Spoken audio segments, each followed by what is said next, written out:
याद रखे, यहोवा की संगति में इजरायली लोग 40 साल तक बियाबान में रहे। 40 साल तक उनके पास में अनाज नहीं थे, खेत नहीं थे, वो यात्रा कर रहे थे, वो ट्रेवलिंग कर रहे थे, वो जर्नी कर रहे थे, वो सफर में थे, लेकिन 40 साल तक उन्हें स्वर्ग से मन्ना मिल रहा था। समझे बात? यहोवा आपके साथ में होगा तो आपकी पूर्ति करेगा। उसने बोला तुम ईश्वर के राज्य और धर्म की खोज करो। राज्य क्या है? परमेश्वर का वचन पर विश्वास करना, मनन करना, चिंतन करना, ध्यान करना। और धर्म क्या है? सुसमाचार, परमेश्वर का धर्म, सुसमाचार, अनंत जीवन की शिक्षा आपके लिए। उसने कहा तुम ईश्वर का राज्य और उसके धर्म की खोज करो। बाकी चीजें, रोजमर्रा की चीजें, दिनचर्या की चीजें, अन्न, जल, रोटी, कपड़ा, मकान, बैंक बैलेंस, बंगला, कार, जो कुछ भी आपको चाहिए वो आपको यूं ही मिल जाएगा। वचन बोलता है आपके अंदर वचन को होना है तो सब कुछ आपके पास रहे। वचन नहीं है तो जो है चला जाएगा। क्या लिखा है? जिसके पास में है उसी को दिया जाएगा, और जिसके पास में वचन नहीं है उससे वो भी ले लिया जाएगा जो उसके पास में है। समझिए बात को। परमेश्वर का वचन 8वें पद में, 9वें पद में आपसे और मुझसे बहुत स्पष्ट रीति से बोलता है, तू उन्हें लोहे के डंडे से टुकड़े टुकड़े करेगा, तू कुम्हार के बर्तन के समान उन्हें चकनाचूर कर डालेगा। आपके पास में क्या है? वचन का राजदंड, वचन का राजदंड, वचन की शिक्षा है। और वचन की शिक्षा के द्वारा, वचन की शिक्षा क्या है? 10 कमांड्स, जो परमेश्वर ने सिनाया पर्वत पर मूसा नबी को 10 नियम दिए थे। वो 10 नियम आपके पास में, अब मनुष्यों को आप मार्गदर्शन दे सकते हैं, पथ प्रदर्शन कर सकते हैं। यदि उन्होंने पाप किया है तो उनको पश्चाताप करना अनिवार्य है। यदि वो पश्चाताप नहीं करेंगे तो अनंत जीवन उनके अंदर नहीं आ सकता है। यही है लोहे का राजदंड, परमेश्वर की वचन की शिक्षा है। परमेश्वर के वचन के अधिकार, उसके आधिपत्य आपके पास में यदि नहीं है तो ये आपको और दूसरों को अनुशासन में नहीं रख सकता। अनुशासन कैसे होता है? बैल अनुशासन में कैसे चलता है? जब तक किसान के हाथ में जिसमें सुई लगी रहती है वो लकड़ी नहीं हो, वो उसको पीछे से मारता है और बैल सीधा चलता है। अनुशासन क्या है? उसका सोटा, बाइबल में क्या लिखा? मुझे तेरे डंडे और तेरे सोटे पर भरोसा है। सोटा क्या है? वो रस्सियां जिससे लगाम लगाई जा सकती है घोड़े पर और बैल पर, ताकि वो सीधा चले, अपनी मर्जी से नहीं चले। वचन क्या है? परमेश्वर के अनुसार आपके और मेरे लिए वचन की शिक्षाओं की लगाम, परमेश्वर की छड़ी। परमेश्वर के वचन में क्या लिखा है? तू उन्हें लोहे के डंडे से टुकड़े टुकड़े करेगा। लोहे के डंडे से। वचन क्या है? लोहे के डंडे के समान। सर्वशक्तिमान का वचन स्पष्ट रीति से कहता है। और परमेश्वर का वचन क्या कहता है? कुम्हार के बर्तन के समान उन्हें चकनाचूर कर देगा।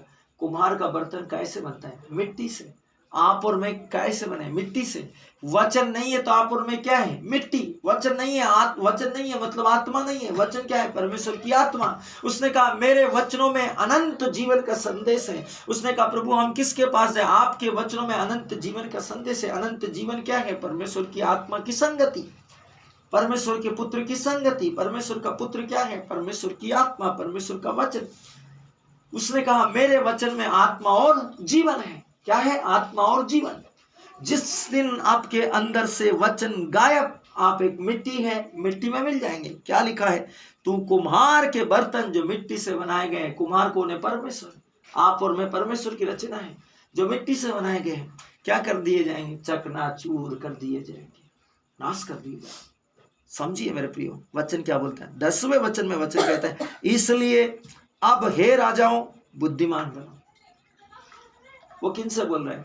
पृथ्वी के राजा जिन्होंने सृष्टि को भरमा दिया है, पृथ्वी के राजा जिन्होंने कलीसिया पर अत्याचार किए, पृथ्वी के राजा जो अहंकार के साथ निरंकुश शासन कर रहे हैं और घमंड के नशे में चूर है। वो क्या बोल रहे हैं? बुद्धिमान बनो।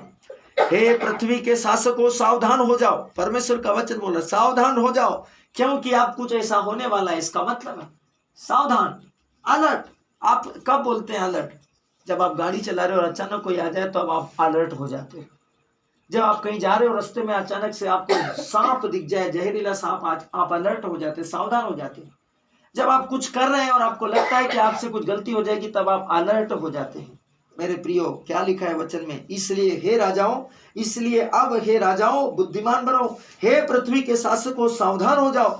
डरते हुए यहोवा की उपासना करो और कांपते हुए मगन हो जाओ। डरते हुए यहोवा की उपासना करो, यहोवा मीन्स परमेश्वर के वचन की आराधना करो और कांपते हुए मगन रहो। परमेश्वर का वचन कहता है पुत्र को चूमो। पुत्र कौन है? यीशु मसीह। यीशु मसीह कौन है? वचन। वचन शरीर बना मरियम के गर्भ में। उसने कहा आपका कथन, आपका वचन मुझ में पूरा हो जाए। वचन शरीर बना। वो बोलता है वचन को चूमो। पवित्र यीशु का वचन क्या है? सुसमाचार को चूमो, उससे प्यार करो। इसका मतलब उसकी संगति में रहो, उसको दिन रात मनन और अध्ययन करो। इसका मतलब यही है कि आप पुत्र को चूमो, मतलब मनन, अध्ययन और उस पर ध्यान करो। ऐसा न हो कि वह क्रोध करे। क्रोध कब करेगा? न्याय के दिन। इस सृष्टि के न्याय के दिन वो क्रोध करेगा, सब पृथ्वी के लोगों का वो न्याय करेगा। और अपनी क्रोध की अग्नि में प्रकाशना ग्रंथ पढ़ लेना। वचन में क्या लिखा है? उसकी आंखें धधकती हुई आग के शोलों के समान हैं। वो ऐसा आएगा सृष्टि का न्याय करने के लिए। इसलिए वचन में लिखा पुत्र को चूमो, वचन की शिक्षा में चलो। ऐसा न हो कि वो क्रोध करे, आप में वचन दिखाई न दे और वो क्रोध करे कि आपने उसे कभी नहीं जाना।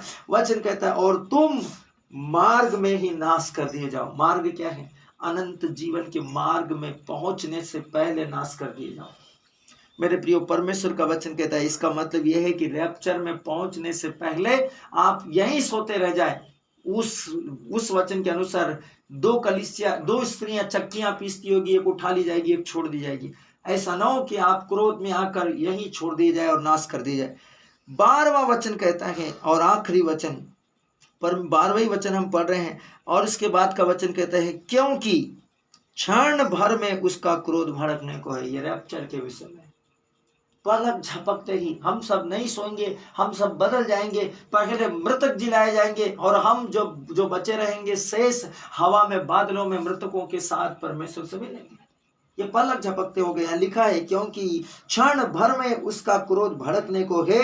धन्य है वे जो उसमें शरण लेते हैं, जो पिता और पुत्र और पवित्र आत्मा में विश्वास करते हैं, जो यूक्रिस्ट लेते हैं, जो वचन पढ़ते हैं, जो आराधना करते हैं, जो मध्यस्थता करते हैं, जो डरते और कांपते हुए उसके वचन का आदर करते हैं और अपने जीवन का प्रतिदिन मूल्यांकन करते हैं कि प्रभु यहोवा मुझसे आज जो पाप है उसको माफ कर, यहोवा मुझे माफ कर अपने पुत्र यीशु मसीह के नाम में। क्योंकि यीशु मसीह कौन है? महिमा की आशा। यीशु मसीह कौन है? हमारी उद्धार। यीशु मसीह कौन है? हमारा अनंत जीवन। यदि आप उसके नाम से बोलेंगे तो आपको उद्धार मिलेगा। उसने कहा हमें एक नाम दिया गया है। उसने कहा अब तक तुमने पिता से मेरे नाम से कुछ नहीं मांगा, तुम मेरे नाम से मांगो और पिता तुम्हें वही प्रदान करेगा। आप चाहे अनंत जीवन मांग लो या भरपूरी का आनंद मांग लो या पुनरुत्थान मांग लो या जीवन की सफलता मांग लो, मांगो तुम्हें दिया जाएगा उसने कहा, और तुम्हारा आनंद पूरा किया जाएगा।